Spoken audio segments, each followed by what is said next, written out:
मैं रीना अग्रवाल पथिका आज आपको अपनी स्वरचित कहानी सुनाने जा रही हूँ। कहानी का शीर्षक है सही सोच। मेम साहब, अब मैं आपका घर का काम नहीं करूँगी। मैं क्यों करूँ? मेरी तो बेटे की शादी है, मैं तो वहाँ जा रही हूँ। बिमला खुशी से बोली। तो क्या तुम वहाँ वहीं रहोगी? मेम साहब ने थोड़ा सा डर के बोला कि अब मेरे घर का काम कौन करेगा। उसने सोचा, अरे तो और क्या, मेरा बेटा कलेक्टर हो गया है और उसकी शादी भी बहुत बड़े घर में हो गई है, तो क्या अब मैं तुम्हारे यहाँ काम करूँगी? भला मैं इकलौते बेटे की शादी में नहीं जाऊँगी? बिमला थोड़ा इठला के बोली। बिमला घर वापस आ गई। घर आकर उसने शादी में जाने की तैयारी करने लग गई, पर उसके पास तो कोई सूटकेस भी नहीं था। उसने फिर सोचा, ला कपड़ों की गठरी ही बना लेती हूँ, और कपड़ों की उसने गठरी बना ली। वो बिमला जो थी वो कपड़े सिलकर और घरों में काम करके अपने बेटे नीलाभ का गुजारा करती थी। आज नीलाभ कलेक्टर हो गया है तो वो अपना पेट पाल ले रही है। नीलाभ बहुत होशियार था, पढ़ने में बहुत तेज़ था, इसलिए धीरे धीरे वो पढ़ता ही चला गया और बिमला उसका सहारा बनती चली गई और आज वो कलेक्टर बन गया। पर बिमला सोचने लगी, मैं जा तो रही हूँ शादी में, मेरे पास तो अपनी बहू को देने के लिए मुँह दिखाई में कुछ है भी नहीं, मैं क्या करूँगी? पर उसे एक बात बड़ी कचोट रही थी, आखिर उसके बेटे ने मना क्यों किया है कि तुम शादी में मत आना। उसने सोचा कि क्यों ना हो, बहुत अधिक सारे लोग होंगे, पढ़े लिखे लोग होंगे, ऑफिसर्स होंगे, तो कहीं इसकी वजह से तो मना नहीं किया। फिर उसने सोचा, नहीं, मेरा तो इकलौता बेटा है, मेरा तो एकमात्र सहारा है, क्यों ना मैं उसको दूर से ही देख लूँगी और दूर से ही देखकर उसको आशीर्वाद दे के चली जाऊँगी। जब उसकी पार्टी ख़त्म हो जाएगी तब मैं उससे मिलने चली जाऊँगी। खैर वो चली गई। यही सब सोचती हुई वो अपने बेटे की शादी में चली गई। चारों तरफ शहनाइयाँ बज रही थी। नीलाभ और नीलम दूल्हा दुल्हन बने बहुत खुश हो रहे थे। इतने प्रसन्न चित्त थे दोनों लोग कि उनको खुशी का ठिकाना ही नहीं था। आलीशान पार्टी चल रही थी। वातावरण बहुत सुखद था, इतना सुंदर मनोरम लग रहा था। नीलाभ और नीलम भी बड़े सुंदर लग रहे थे। बिमला दूर से ही कोने में खड़ी होकर अपने बेटे और बहू को निहार रही थी और मन ही मन आशीर्वाद दे रही थी कि भगवान इन जोड़ी को सलामत रखना, खुश रखना, हमेशा संपन्न रखना। लेकिन वो पास जाना तो चाहती थी, पर उसके बेटे नीलाभ ने मना किया था, इसलिए उसकी हिम्मत नहीं हो रही थी। बिमला अपने बेटे को देखने में इतनी तल्लीन हो गई, इतनी मस्त हो गई कि उसे याद ही नहीं रहा कि कोई उसे देख रहा है।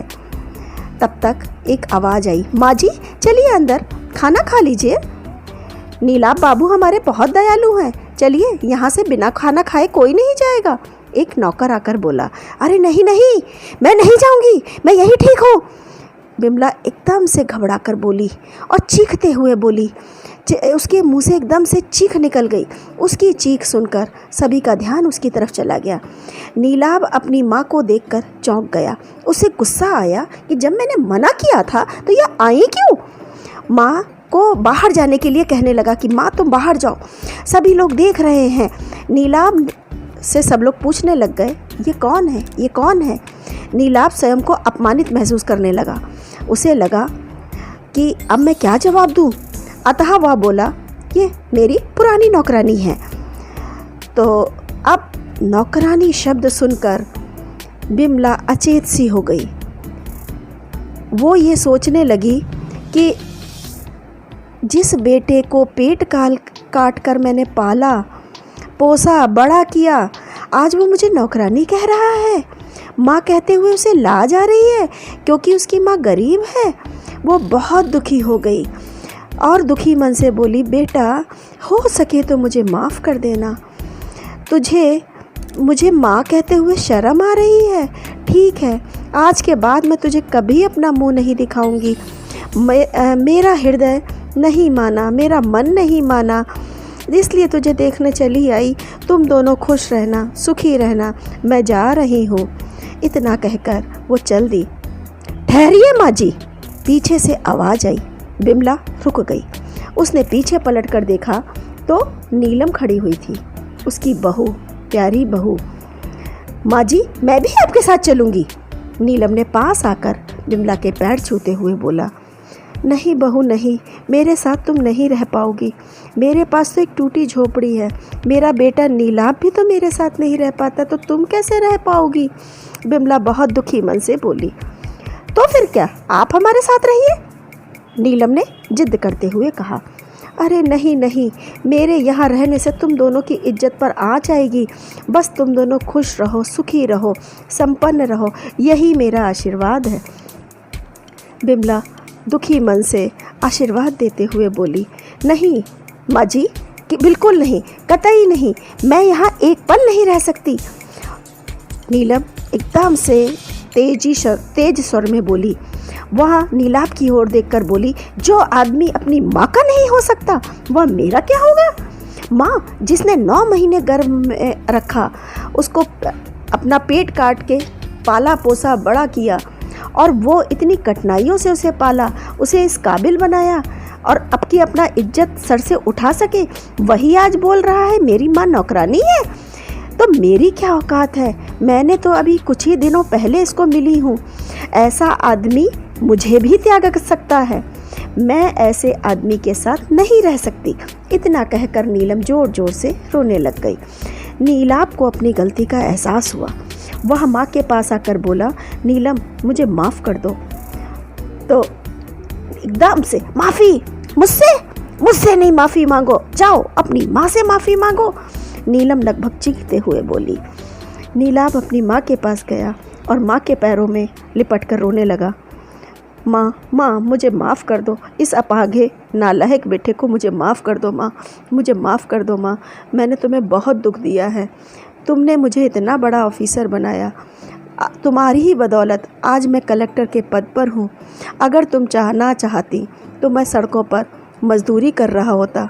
मुझे याद है माँ कि तुम खुद भूखी रहती थी और मेरे लिए खाना और किताबें लाला कर देती थी। मुझे माफ़ कर दो माँ, मुझे माफ़ कर दो, और अब यहीं रहो।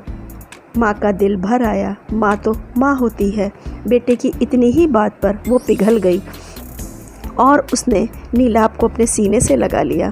फिर बहू से बोली, बहू मेरे पास तुम्हें मुंह दिखाई देने के लिए कुछ भी नहीं है बेटा, मैं तुम दोनों को क्या दूँ?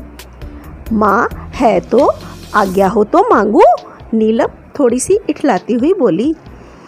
हाँ क्यों नहीं, जो कुछ मेरे पास है वो तुम्हारा ही तो है, मांगो क्या चाहिए, अगर होगा तो मैं ज़रूर दूंगी, बिमला थोड़ी दयनीयता से बोली।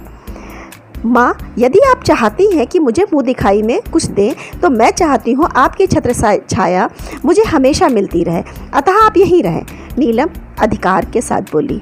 हाँ माँ, हम अब तुम्हारे बिना नहीं रह पाएंगे, नीलाभ भी नीलम का साथ देते हुए बोला।